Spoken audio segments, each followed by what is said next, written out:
Le retour triomphal du pauvre gardien avec un long cortège pour la dot de sa future femme. Suivez cette histoire de famille. Samuel freine brusquement. Le véhicule s'arrête au milieu de la route. Qu'est-ce que c'est? Devant eux, sur la route, un cheval, tout blanc, majestueux, immobile, calme. Sur sa tête, 2 hérons blancs, frottent leur bec l'un contre l'autre. Doucement, tendrement. Samuel et Sarah se regardent, puis sourient, largement. C'est le signe? Sarah pose sa main sur son cœur.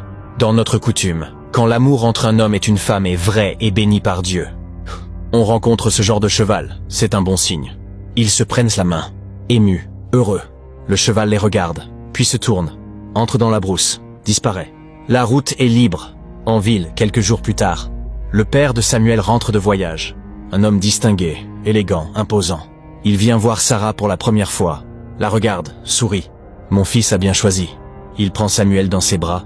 Je suis fier de toi, mon fils. 2 semaines plus tard, le jour de la dot.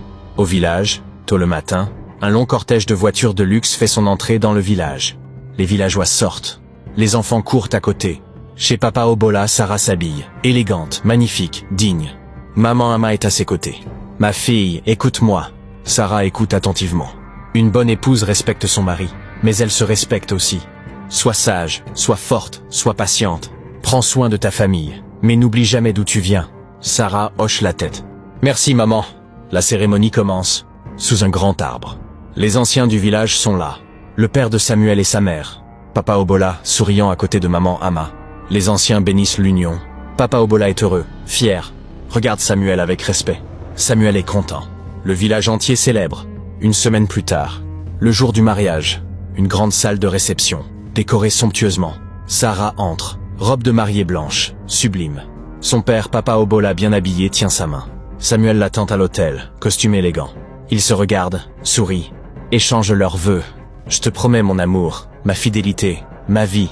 Ils passent les alliances. Je vous déclare mari et femme. Ils s'embrassent. La salle explose de joie. Lors de la réception, Samuel et Sarah sont aux anges.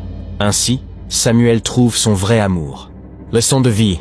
Dans la vie, beaucoup cherchent l'amour dans les richesses, les apparences, le statut social. Mais le vrai amour ne regarde pas ce que tu possèdes. Il regarde qui tu es. Sarah a vu Samuel pour son cœur, pas pour son portefeuille. Elle l'a respecté quand il était gardien. Elle l'a aimé pour ses valeurs, son travail, sa dignité. Et c'est ce qui a fait d'elle la femme bénie. Papa Obola a appris que l'avidité aveugle. Qu'en rejetant un homme humble, on peut rejeter une bénédiction. Léa a appris que l'orgueil et le mépris conduisent à la perte. Que courir après l'argent facile peut mener au danger. L'amour vrai, c'est précieux. Et Dieu bénit ceux qui ont un cœur pur. Cherchez d'abord les vraies valeurs. Le reste suivra. Parfois, écouter les parents nous évite de continuer à faire les mêmes erreurs. La famille, c'est sacré. La famille, c'est la racine.